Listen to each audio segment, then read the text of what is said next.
Mahalagang mga balita, napapanahong impormasyon.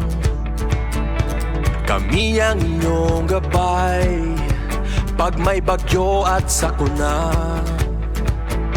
Serbisyo ng gobyerno kapag may nangangailangan. Mga proyekto ng Pangulo, damang-dama ang pagmamahal niya. Tulay ng mga hinaing, ang problema ng bayan ating lulutasin. Tulay sa himpapawid, tulay ng pagbabago. Radyo Pilipinas, Radyo Publiko ng bagong Pilipinas. Radyo Publiko, Radyo Pilipinas, Radyo Publiko ng bagong Pilipino. Mga proyekto ng Pangulo, damang-dama ang pagmamahal niya. Radyo Pilipinas, Radyo Publiko, ang boses ng Pangulo.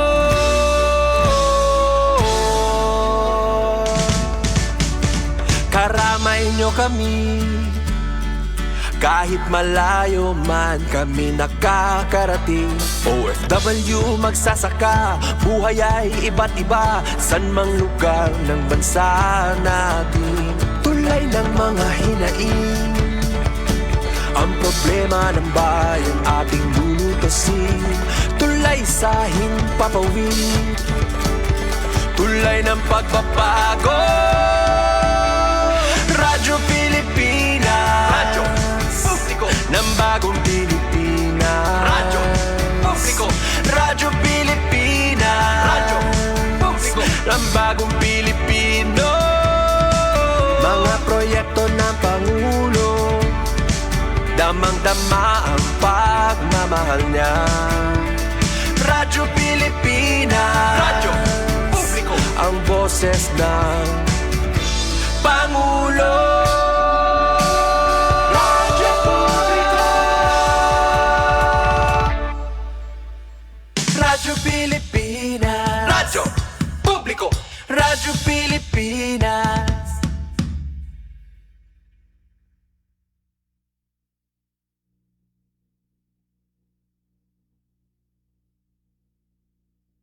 Visayas, Habakong Pilipinas.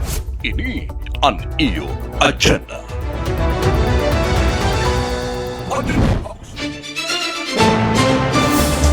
Alinyada ang mga balita. 79 nga agrarian reform beneficiaries formal nga nakarehistro como kooperatiba Adar Region 8. Unified 911 System ginlansar ang DILG Sinirangan Visayas para mas madagmit na pagresponde ang mga insidente o emergency.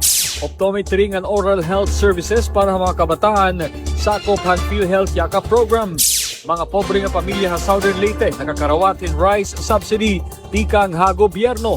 Mga serbisyo ang gobyerno ginpadangat ang mga OFWs ang pagsalit-urog at Migrant Workers Day 2026.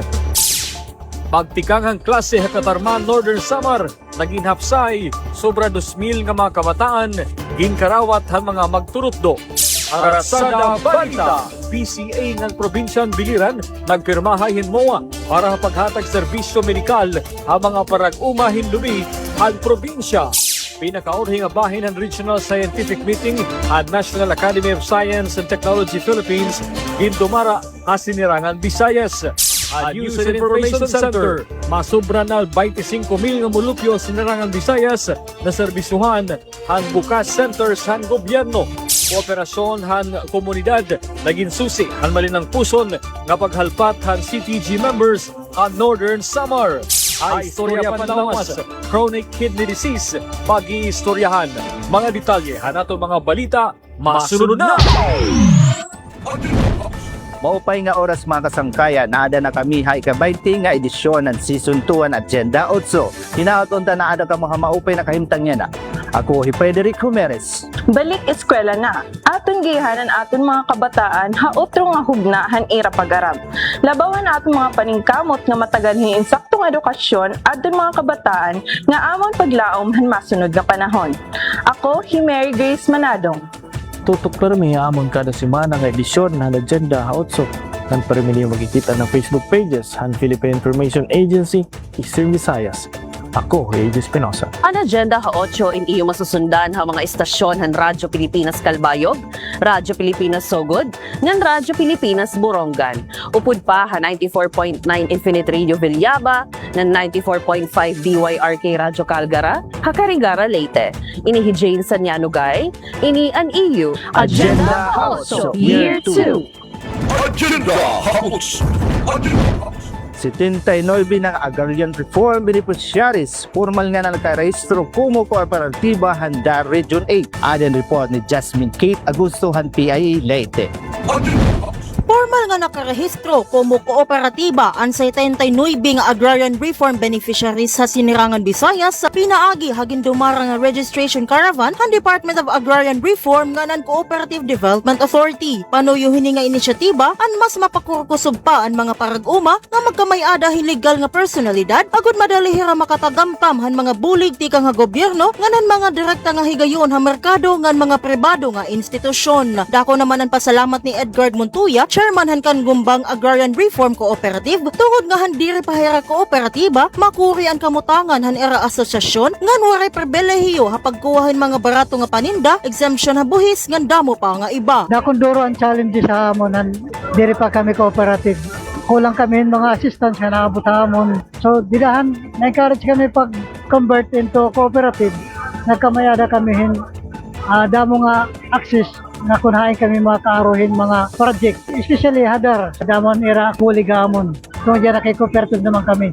So yan na nagpapasalamat kami era ayo ang mga taga Department of Agrarian Reform ang era bulig nandong atay arabot pa nga bulig kay kami nagkamayada kami kusog anamon organisasyon tungod sa era pagbulig amon pagalalay si kang kakurian natuhang ka ginawaan. Durante hen pagpasidungog han mga bag-o nga kooperatiba, ginpangunahan ni DAR Undersecretary Joseph Angelo Martires ang paghatag in Certificate of Registration ngan Certificate of Compliance. Gintagan naman hindoon ni Martires ang importansya han pagparehistro como kooperatiba agud makabenepisyo hintig daramo nga palitin mga produktong hapag-ani ngan hin maruupay nga halin han iragin uma. Ang maganda pa dyan, dahil nga organized kayo as a group, yung financial literacy ng buong organisasyon. Dapat marunong ka rin mag-keep ng tinatawag ng books of accounts nyo. Saan pupunta yung gastos, saan pupunta yung kita, paano pinag-ahatian ng profit. Kailangan yan eh. Pag regular ka kasi rin na farmer lang, hindi mo inaasikaso yung long-term spending mo eh. Pero with financial literacy, maaayos nila na pag may ganito tayong pondo, itong pondo to, nakalaan, pagkagulan, lalo na pag may mga sakit na mga nangyayaring natural calamities. Tapos ito, pwede tayo magbigay ng profit sharing pag mga panahon naman na maganda yung kita nila. Tika nga Philippine Information Agency Leyte, Jasmine Kate Agosto, ini ang iyo Agenda Haotso. Unified 911 System ginlansar han DILG ha Sinirangan Visayas para han mas madagmit nga pagresponde ang mga insidente o emergency. Ang detalye hini nga balita igahatag ni Alet Reyes han PIA Leyte.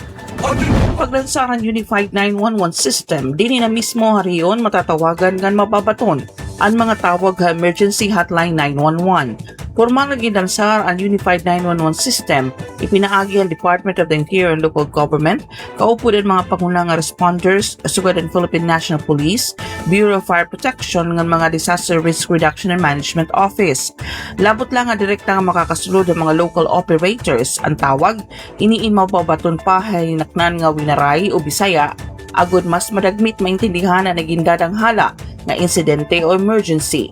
Sumalakan DILG 8 Regional Director Arnel Agabe nga hini nga paagi mas madagmit ihapon nga marerespondihan ang anuman nga tawag tungod nga diretsyo na ini nga mababaton hin lokal nga otoridad kumparahan una nga ang tawag in maagi pa nga tuhan ila central system nga nakabasing ha Manila.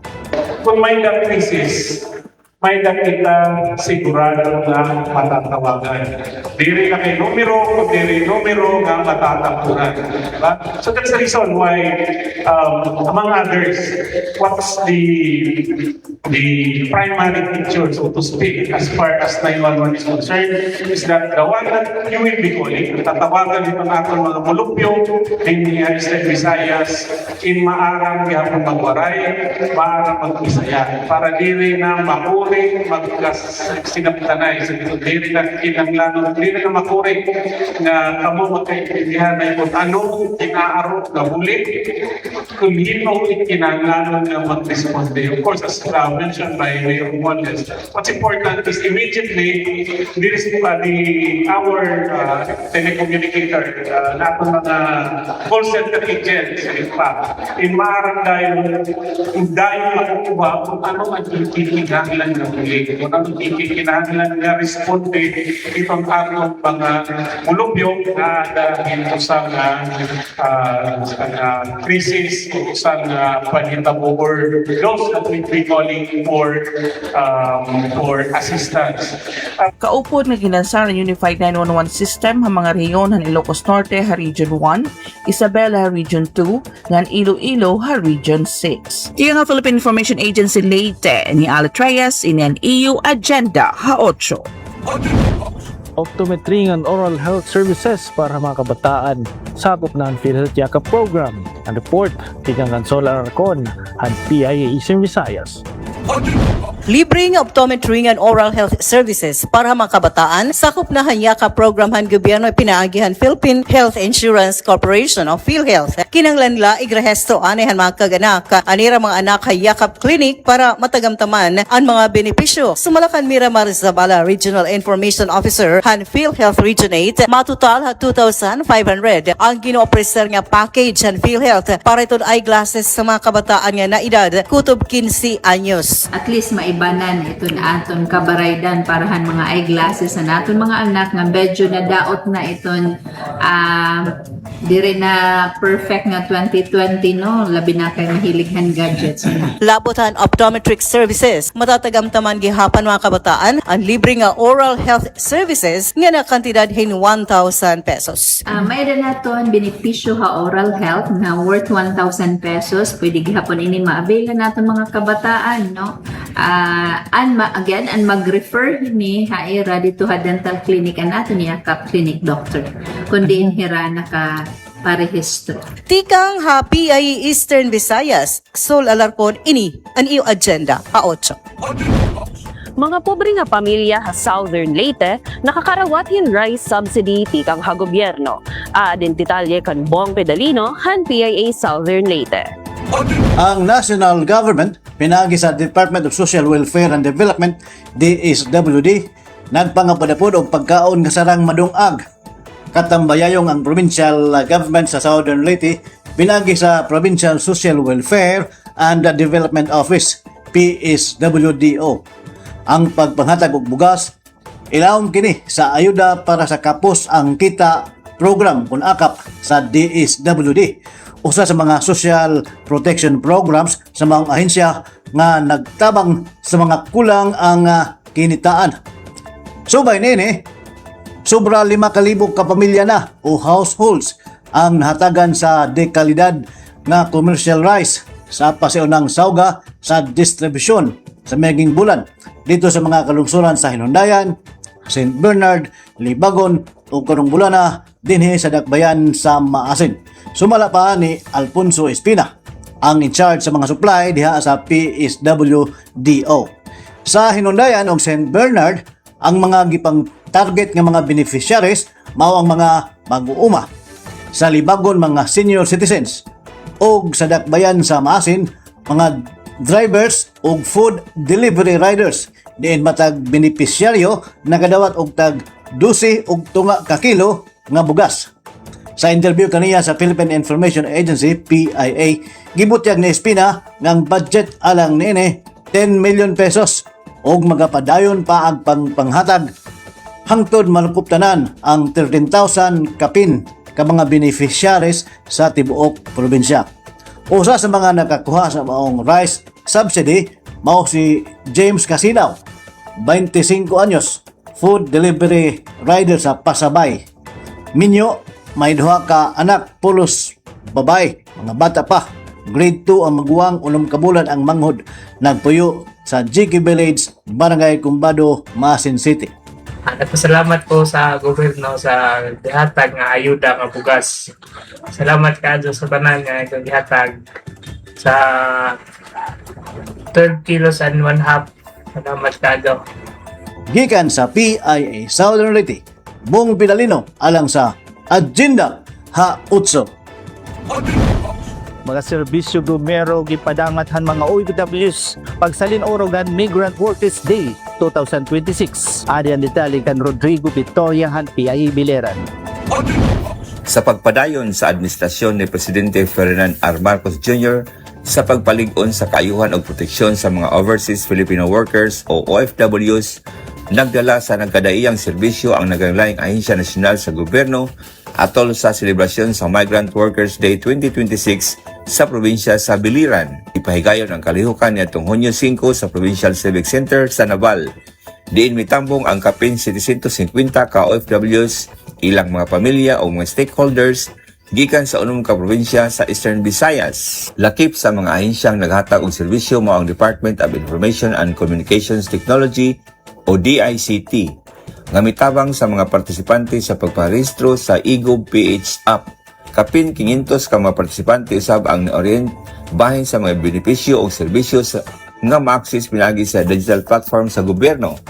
Ang Philippine Health Insurance Corporation o PhilHealth nagpahigayon usab og enrollment sa YAKAP program aron mapalapdan ang healthcare coverage sa mga OFWs ug ilang mga dependente. Samtang ang Department of Trade and Industry o DTI naghatag og business counseling, loan facilitation, consumer advocacy o business name registration aron suportahan ang panginabuhian o pagnegosyo sa mga OFWs ug ang ilang mga pamilya. Atol sa kalihukan, gipanghatag usab ang ginatibuk-ang 280,000 ka pesos nga ayuda ngadto sa mga kwalipikadong benepisyaryo. Napulog usa ka Biliranon nga OFW ang nakadawat og 20,000 ka pesos ilalom sa Balik Pinas Balik Hanapbuhay program aron makatukod og kagalingong panginabuhian human sa ilang pagpauli sa nasod. Matod ni Arlen Saliuman, Regional Director sa OWA Eastern Visayas, ang mga OFWs mao ang mga modernong bayani nga magpadayon sa pag-alsa sa kahimtang sa ilang pamilya o pag-amot sa pagtubo sa ekonomiya sa nasod. Gipasiugda sab niya nga magpabiling andam ang gobyerno sa pagpanalipod o pagsuporta kanila. We honor and recognize our overseas Filipino workers, the modern-day heroes who work hard, sacrifice, and continue to uplift their families and contribute significantly to our nation's growth. Sa iyang mensahe, si Attorney Patricia Yvonne M. Kaunan, OWA Administrator, may pasalig nga magpadayon ang OWA sa paggiya o pagtabang sa mga OFWs gikan sa ilang pagbiyahe paingon sa gawas sa nasod hangtod sa ilang pagpauli o reintegrasyon sa komunidad. Sa OWA, nananatili kami katuwang ninyo sa bawat punto ng inyong paglalakbay, mula sa inyong pag-alis, pananatili sa ibang bansa o pagtrabaho, hanggang sa inyong ligtas na pagbabalik sa Pilipinas. Patuloy namin pinalalakas ang aming mga programa at serbisyo upang matiyak na may maaasahan kayong suporta, proteksyon at oportunidad, lalo na sa panahon ng pangangailangan at krisis. Samtang si Governor Rogelio G. Espina may pasiugda sa dakong papel sa mga OFW sa ekonomiya sa Pilipinas pinagi sa ilang mga remittance nga nagpalig-on sa ekonomiya o nagtabang sa ilang mga pamilya o komunidad. Minsan ay hindi na po alintana ang panganib o ang mga kahirapan nararamdaman sa lugar na pinagtatrabahuhan. Ang importante ay mapadala sa kanilang pamilyang naiwan. Through their massive and stable inflow of remittances, they strengthen the peso, boost foreign exchange reserves, support national consumption which drives 7% of the Philippine economy and provides economic stability even during global crisis. Ang maong kalihukan kabahin sa padayon nga paningkamot sa Administrasyong Marcos nga mas mapaduol ang serbisyo sa gobyerno ngadto sa mga OFW ug masiguro ang ilang kaayuhan, seguridad ug malampusong reintegrasyon sa katilingban. Gikan sa Philippine Information Agency Biliran, kini si Rodrigo Victoria, kini ang inyong Agenda Haotso. Pagtikanghan klase Katarman, Northern Samar, naging hapsay sobra 2,000 nga kabataan, ginkarawat han mga magturutdo. Detalye hini nga balita, igahatag ni Aileen Diaz han PIA Northern Samar. Naging manilampuson, mahinungdanon, hapsay ngan mamurayaw, ang pag-abri ngan pagtikang san klase sa Lunes nga adlaw hunyo so particularmente sa Katarman 1 Central School para sa school year 2026-2027. Harani 2,000 nga mga kabataan tikang sa grade 1 ngadto sa grade 6 ang sumulod sa eskwelahan. Ang iba kaupod ang mga kaganak pagdulong nga masiguro nga libre sa peligro ngan mahiabot ang estudyante sa sakto nga oras. Bida sa flag raising ceremony, ginpakilala ang bag-o nga principal sa eskwelahan ngan 78 nga puwersa sa mga magturutdo. Sa iya mensahe gintagan doon ni Mrs. Ginaline Digia, ang bag-o nga principal sa nasabing nga eskwelahan, ang klase sa niya pagdumara ngan pag-amanihar sa eskwelahan kundi nasugad siya nga labot sa panutduan sa pag-aradman, iya liwat prioridad ang pagtutok sa formasyon sa pamatasan ngan disiplina sa kabataan. Mag-focus liwat kit on the values, discipline, kay sa pagkaya na, mauguditon an medyo mayaon kuan negative impact sa aton mga bata. That is why we activated our LRP. Naghahatag kami mga flyers para aware ang aton mga bata kung ano kara mga rights, kung ano kara mga responsibilities, diyan api na siton ang mga activities, programs nila that focuses on anti-bullying ay maugod dito na aton problema teryo. Sini nga una nga simana nga gingangaranan sa eskwelahan nga opening block dida sa school calendar, padayon nga ginaghat sa principal ang mga kaganak nga ipadayon ang pagbuhat sa brigada labi na sa tunwara pa pagbisita sa eskwelahan. Encouraging our parents, we are asking for your help to continue the Brigada Eskwela whenever you have extra time, especially in the afternoon and on the holiday. Sa June 12, sa Sabado 13 at sa 14, you can share your time, effort. Ginpatapod naman ni Digia ang mga kaganak nga preparado ang mga magturutdo para sa ira kabataan pero nag-apilar sa mga kaganak nga suportaran ang kabataan dida sa ira pag-aradman labi na kun yaon ginpapahimo pag-uli sa panimalay. Sa interview sa PIA Schools Division Superintendent Dr. Gaudencio Alhibe, naibaruan nga sa yan ang school year 2026-2027 gin-implementar ang 3-term school calendar. Aniyaliwat ginpatapudan kaandaman sa Department of Education sa pagtikangan pag-abri sa klase. Hikang sa Philippine Information Agency, probinsya sa Norte San Samar, ini sa Aileen Alazon Diaz para sa Agenda Ha-8. Formal na nga ginabrihan ang Department of Education in school year 2026-2027 habugos na syudad han Borongan ng probinsya han Eastern Samar. Base han opisyal nga guidelines and DepEd Order No. 9 Series of 2026, ang formal nga pagtikang han klase nahimutang han Hunyo 8. Iniin katapos han malinampuson nga selebrasyon han Brigada Eskwela ngan enrollment period.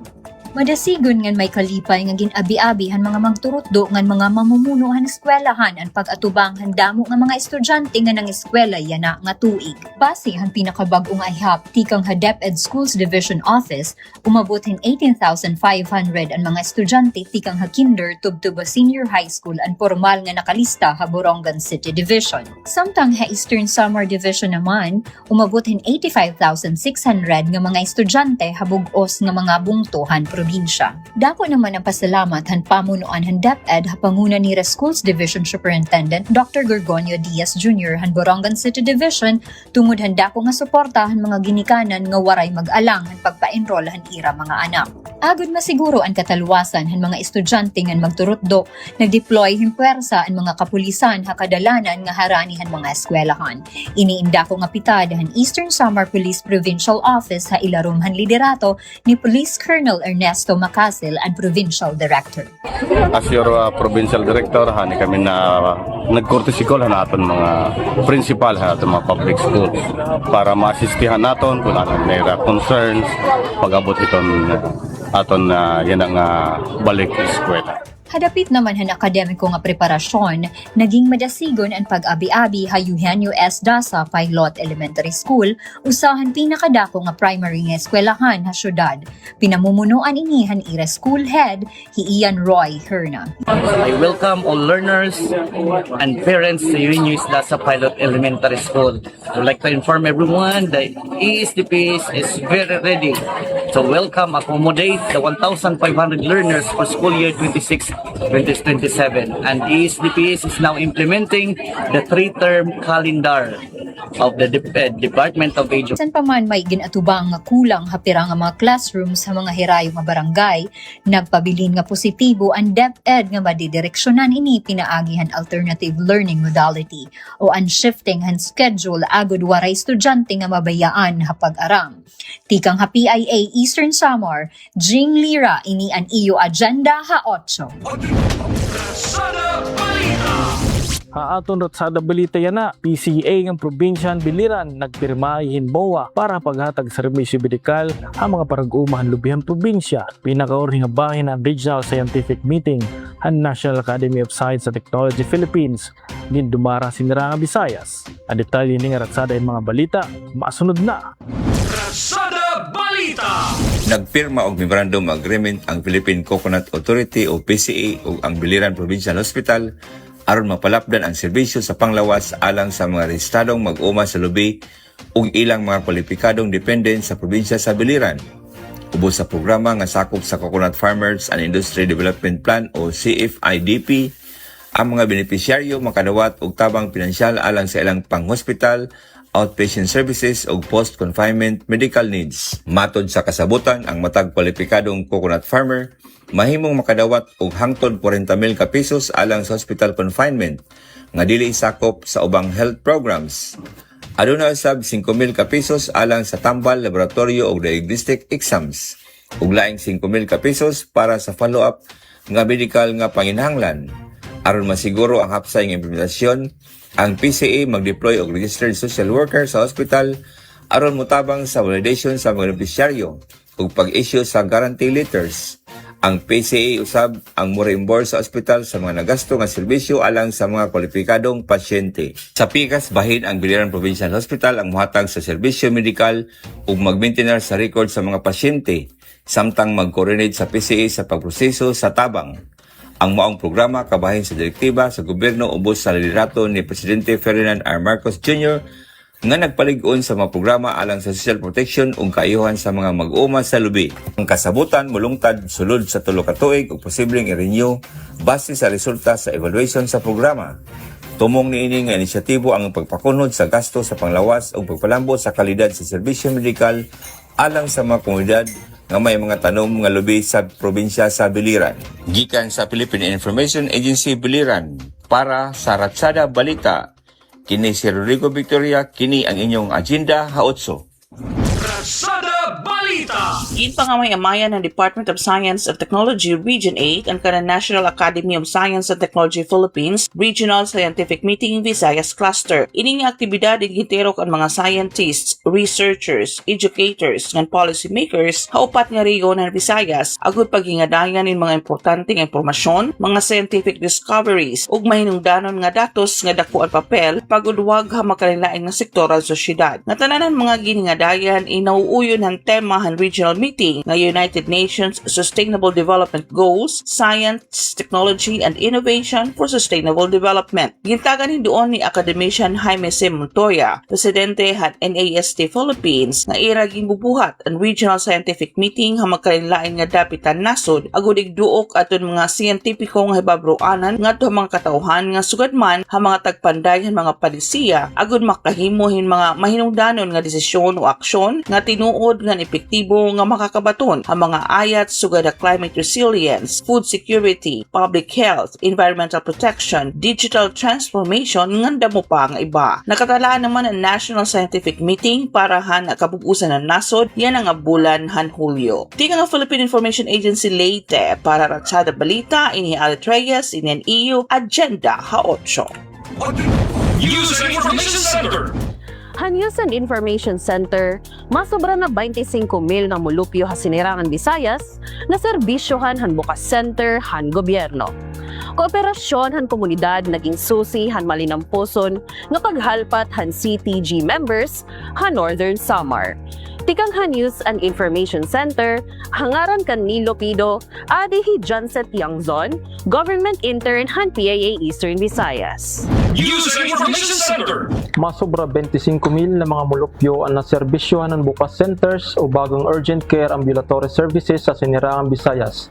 Ini sumalahan Malacanang. Ang bukas centers in kapartihan paningkamot han gobyerno nga makahatag hin libre nga outpatient services ang mga pasyente nga nanginginahanglan hin kadagmitan nga pagtambal nga diri na kinahanglan hin hospitalization. Nakip dinhi ang libre nga medical consultations, laboratory tests, x-rays ngan mga medisina. Sumala kan Presidential Communications Officer, Undersecretary ngan Palace Press Officer Claire Castro hausa nga press briefing. Usahan mga prioridad ni Presidente Ferdinand R. Marcos Jr. ang siguruhon na accessible ang serbisyo panlawas sa nga tanan nga Pilipino.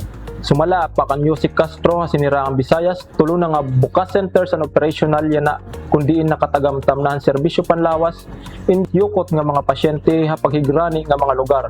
Ini nga bukas centers inamumutang ha Katarman Northern Samar tulo sa ngan Villaba Leyte ngan ginpapadalagan han Department of Health pinaagi Eastern Visayas Medical Center.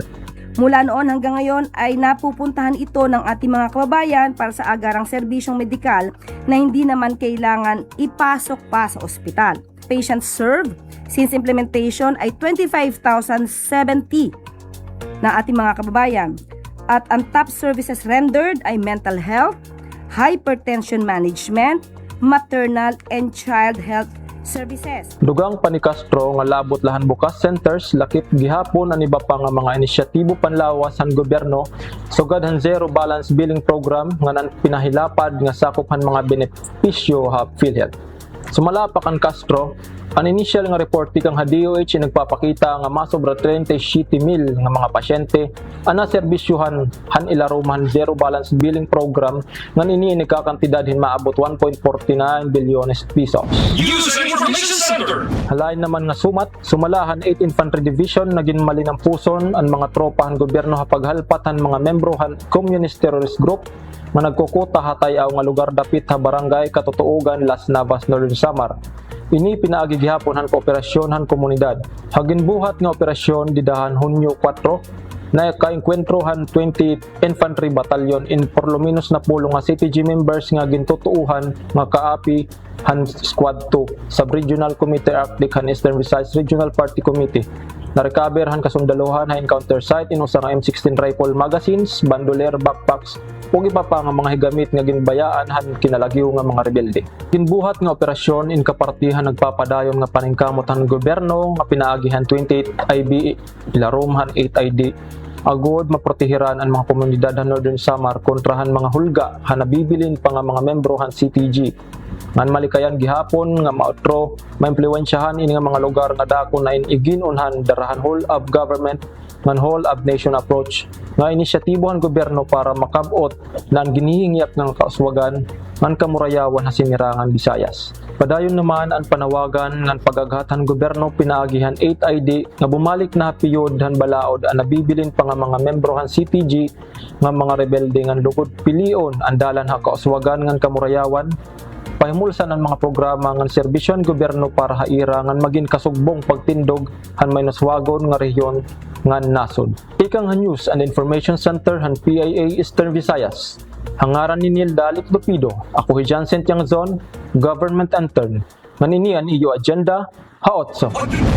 Istoryahan Panlawas. Magpapadangat ang mga bagong impormasyon nga nakakaapekto han kahimsog hanaton Panlawas. Istoryahan Panlawas. Mga impormasyon ang mga tambal o paglikay han mga magkarinlaing nga mga sakit nga nakakabalaong Panlawas ang mga tao. Iyo may babatian ay Istorya Panlawas. Istorya Panlawas, masunod na. Maupay nga oras mga kasangkayan, ako Heela Sumayod magpapadangat han Istorya Panlawas yan nga edisyon han agenda haotso. Aton pag-istoryahanan usa nga importante nga sakit nga gintatawag nga chronic kidney disease o CKD. Ini nga sakit nakakaapekto ha milyon nga tawo habug sa kalibutan. Ang CKD usa nga kondisyon diin ang mga kidney hinay-hinay nga nawawad-an han abilidad nga magsara han hugaw, sobrang tubig ngan iba pa nga makakadaot nga substansya tikang hadugo. Kung dire na husto ang pagtrabaho han kidney, mahimoy ni magtipon hin mga hugaw halawas ngan magdarahin iba-iba pa nga komplikasyon. Ako, Mary Grace Manado. Ano man ang mga komun nga hinungdan han CKD? Ang duha nga nangunguna nga hinungdan amo ang diabetes nga nitaas nga presyon han dugo o hypertension. Ang iba pa nga mga salik amo ang obesity, panigarilyo, sakita kasing-kasing, kasaysayan ng sakita, kidney ha pamilya. Usahan mga problema hini nga sakit, amo ang damo nga tawo ang diri dayon nakakaobserbar hin mga sintomas sa temprano ng mga yugto. Samtang nagtitika grabe ang sakit, mahimo maka-eksperyensya ang pasyente hin kapoy, paghuhubagan tiil, pagbago pag-ihi, pagkaluyahan tiyan, ngan kawaray gana pagkaon. Sanglit, importante gud ang regular nga pagpa-check up. Paunan uman ginda-diagnose han mga doktor ang chronic kidney disease. Kasagaran naghihimo ang mga doktor hin blood test, urine test, ngan imaging test base masukod ang kahimtangan kapasidad han kidney. May da mga pinaagi han pagtambal hini nga sakit. Ginaaghat ang mga pasyente nga kontrolon ang era blood sugar ngan blood pressure. Pagsunod hin masustansya nga pagkaon, uminom han gintatakda nga medisina ngan magpadayon hin maupay nga estelo han pagkinabuhi. Hagrabe nga mga kaso, mahimo kinahanglanon ang dialysis o kidney transplant. Salit, importante gud ang paglikay ng temprano nga pagpahibaro han sakit.